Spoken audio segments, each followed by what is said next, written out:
My son, he was rushed to the hospital, unconscious after an accident. My mother-in-law was crying very genuinely and went on appealing to me about how desperate the situation was. However, instead of being surprised and crestfallen because of this news, my heart remained undeterred as I stared at my mother-in-law, honestly not caring very much about the whole thing. I see.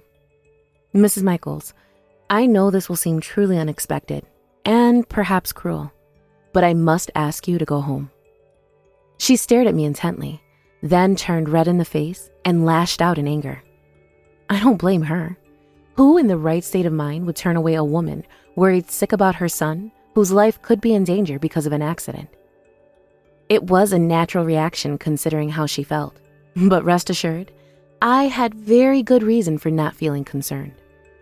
This is the story of how my husband was quite untrustworthy even before we were married in the first place, and how an accident kick-started a series of events that eventually allowed me to divorce him. My name is Jacqueline Michaels, and I'm a 28-year-old housewife. My husband, Garrett, who is 2 years older than me, had succeeded his father in running a small, locally successful business. However, his mother, Miss Diane Michaels, still manages the company as the head chairman of the board, so consider my husband still in training to run the entire enterprise. He is still 30 years old, and frankly, too young and inexperienced to be able to run a business. The good news is that he knew that, and every day he did his best to learn the ins and outs of business, and how one could be maintained for a long period of time. While Gareth might seem like a hardworking, loyal gentleman by that description, in reality, I regret to admit he's exactly the opposite, at least when it comes to loyalty. Since the very same year I married him, I have been troubled by his repeated problems with other women. Ever since we were newlyweds, Gareth has had the silhouettes of multiple other women on his mind. He even goes on little nights out together with these women, and that alone would spark suspicion in any woman's heart. I was no exception, and taking precautionary measures to potentially catch him red-handed in the act of adultery had essentially become a sort of pastime for me. I installed a high-quality camera in the car. I went through the search history on the home desktop to see if he made any reservations for restaurants. I even installed a mechanism where I could track his phone with my own whenever he came home late. Call me a jealous bitch. Go on, do it. It's just true. While the camera in the car could be provided with an alibi, the other things I did were the equivalent of paranoia, and couldn't be more justified with the evidence I managed to gather. It seemed that he only went out for dinner or for a drive with these other women, and that was as far as they went. Not to mention the fact that sometimes he was with a group of people, men and women present.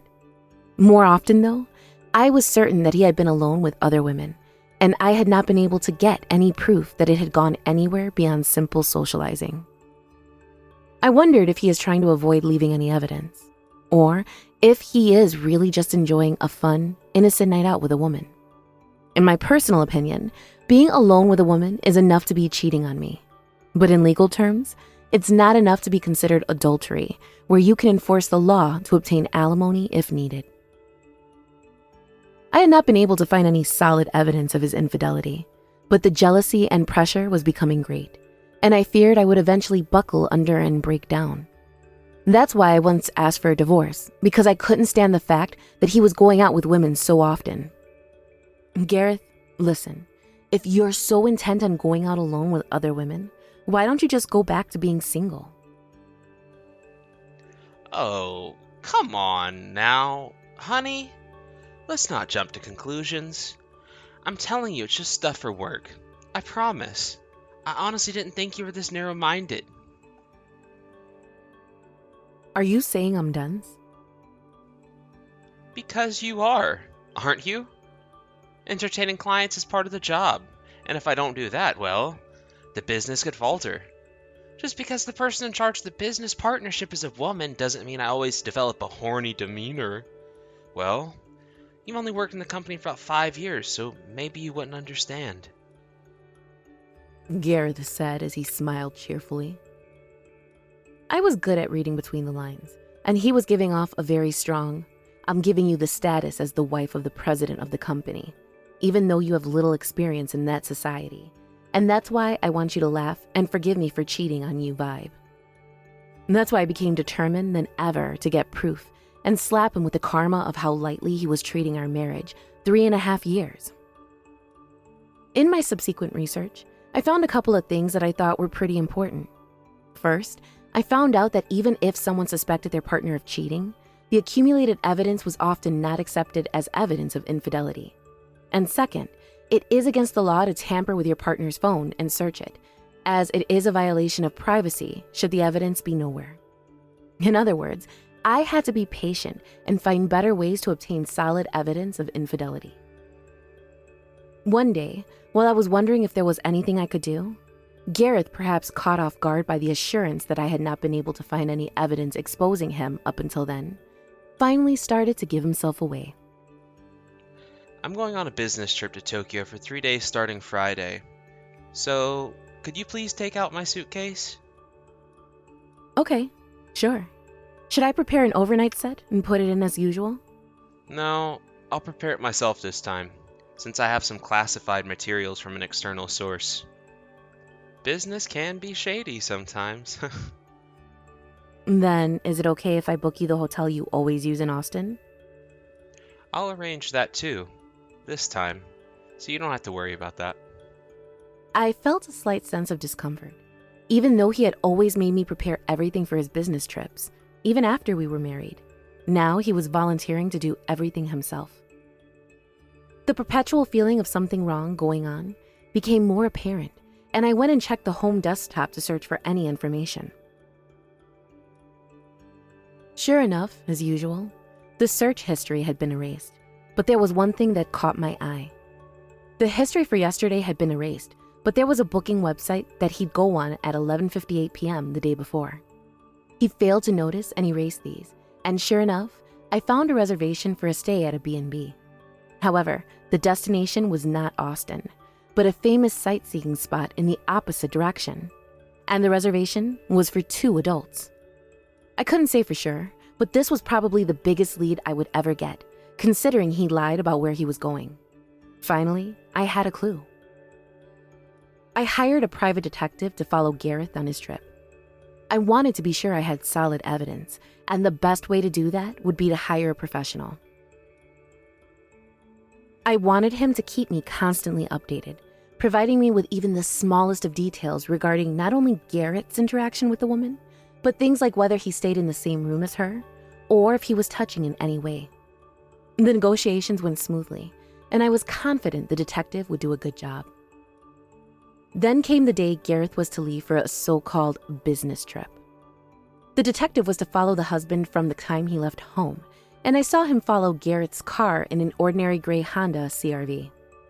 That same evening, the detective called me on time to report that my husband had stayed in the same room with a young, attractive woman, and that he had taken pictures of him hugging her in the car and at tourist attractions.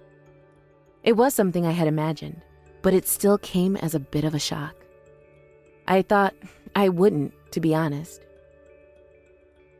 I thought I would be relieved that I was right all along, but I guess I still had some feelings for my husband. I spent that night staring at the ceiling until dawn, unable to sleep. The next evening, I received a call from the detective. A little early for a regular call. Did something happen? I felt an unpleasant easiness in my gut. Lo and behold, this premonition was justified. I was told that Gareth and the woman had been in an accident while on vacation and had been rushed to the emergency room because they were both unconscious. Ironically, the detective I had hired was the one who had to call the ambulance. The detective had become a key eyewitness to the accident, which were valuable for police investigations into the accident. They were indeed now being questioned by the police and could no longer fulfill my request to tail them. I can arrange for a substitute. A colleague of mine could continue tailing Mr. Michaels, should you request it, ma'am. Oh no, you've done more than enough.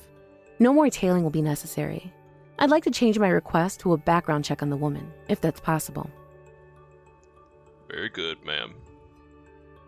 Thank you. Just as I hang up the phone, it rings again. This time, it's from a hospital, presumably the one he was taken to after the accident. Is this the number of a family member of one Mr. Gareth Michaels? I regret to inform you that my husband was in an accident, wasn't he? Excuse me? Oh, yes, ma'am, he was. Did you hear from the police? Yes, something like that. I was quite frankly not upset because I had received the news accident from the detective. The hospital must have undoubtedly thought my overly calm reaction was strange. I understand it's a long way from where you live, ma'am, but please come to the hospital as soon as possible. It's certainly a long way. They must have gotten even more suspicious with that carefree reply of mine. They bid me good with a confused tone before hanging up on the phone. My head was a bit fuzzy from lack of sleep. Go to a hospital nearly halfway across the state as soon as possible with a physically and mentally exhausted self? Yeah, I honestly didn't see that happening. I was still his wife, so I would have to do the procedures and sign the consent form for the surgery. But I couldn't bring myself to rush to the person who had betrayed me. While I was thinking about what to do, the intercom rang at my front door. I checked the camera and saw my mother-in-law, Mrs. Michaels, standing there. Mrs. Michaels? Jacqueline, honey, you're here. Can you come out to the front door? Of course, ma'am. I opened the door. No sooner had she come inside that she started crying and appealing to me about how desperate the situation was. Jacqueline, dear, is it true that Gareth was in an accident and is unconscious? The hospital called you and they said you were acting kind of strange, so the hospital called me too. Oh, so that's what happened. Honey, are you doing okay? I know the sudden news may have shocked you, but you have to hold on tight for right now. I'm fine, ma'am. Good. Come with me to the hospital. Are you all packed? Frankly speaking, I had had enough. I was far too tired to deal with the situation. And in that moment, the last thing I wanted to do was to travel far and wide to get to the man who stabbed me in the back. I said to Mrs. Michaels, who was wiping her tears, Mrs. Michaels, I know this will seem truly unexpected and perhaps cruel, but I must ask you to go home. Huh? I'm not going to the hospital. What are you talking about? Please don't say crazy things, not at this dire hour. My mother-in-law shook my shoulders angrily. Her son was taken to the hospital, unconscious, and her daughter-in-law honestly didn't seem to care very much about the whole thing. So, it's no wonder she was angry. I have my reasons, Mrs. Michaels. Yesterday, Gareth told me he was going to Austin on a business trip. A business trip in Austin? But that boy was in an accident in Oklahoma City. Indeed. It's a completely different city. And I believe you, of all people, Mrs. Michaels, would know that he wasn't supposed to be on a business trip at all. I suppose so.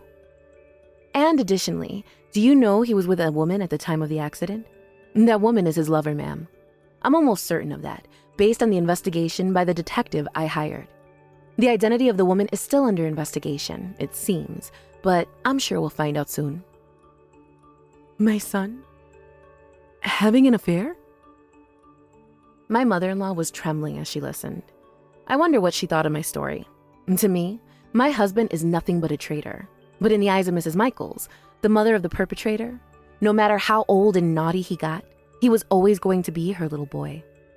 I waited for her to open her mouth, thinking that she would probably defend him. But the next moment, she got on her knees in front of me and bowed deeply in apology. Miss Jacqueline, I'm sorry about everything. My son has been giving you such a hard time, and I failed to notice anything. Oh, Mrs. Michaels, please, don't do this. You did nothing wrong. No, I'm sure me getting down on my knees is far from enough to even begin to make amends. I am truly sorry for what that stupid son of mine has done to you, Jacqueline. I don't think I can ever forgive myself for raising him to be such a traitor. It's all my fault. Mrs. Michaels, please, no one could have asked for a better mother. I assure you. You're more a mother to me than anything else, I assure you. Please, please, please raise your head. I was so surprised and felt so guilty for making her think she was at fault that I literally begged her to raise her head, but she refused to oblige and kept her head down against the ground. Jacqueline, will you let me be in charge of the situation? I promise I won't make things worse. Excuse me? It would mean the world to me. If you can find it in your heart to leave everything to me, I promise you will not regret it. Oh, okay. Of course. I'll leave everything to you, Mrs. Michaels. Thank you so much. With that, Mrs. Michaels bowed her head deeply once again and got into the cab that she'd come in. About 3 hours later, I received a call from her. Gareth regained consciousness just a couple of minutes ago. They're going to run some tests on him, just to be sure he doesn't have any serious injuries. I'll take him home the day after tomorrow. Yes, ma'am. I understand. When can we expect the report from the detective? I just checked with him, and he said it should be ready in about 5 days. I see. I'll be too early. In that case, you can rest assured that I will keep my promise not to make things worse. You will not regret this, honey. Trust me. After reassuring me, she hung up the phone. 2 days later, she informed me that she had brought Gareth home.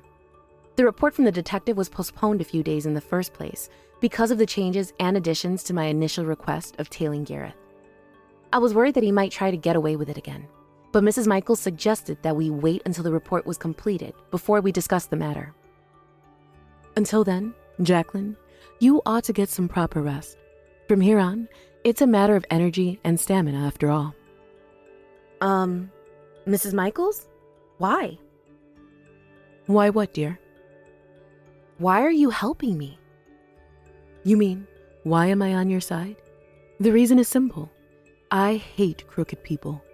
I really don't think I can say more because that's pretty much it.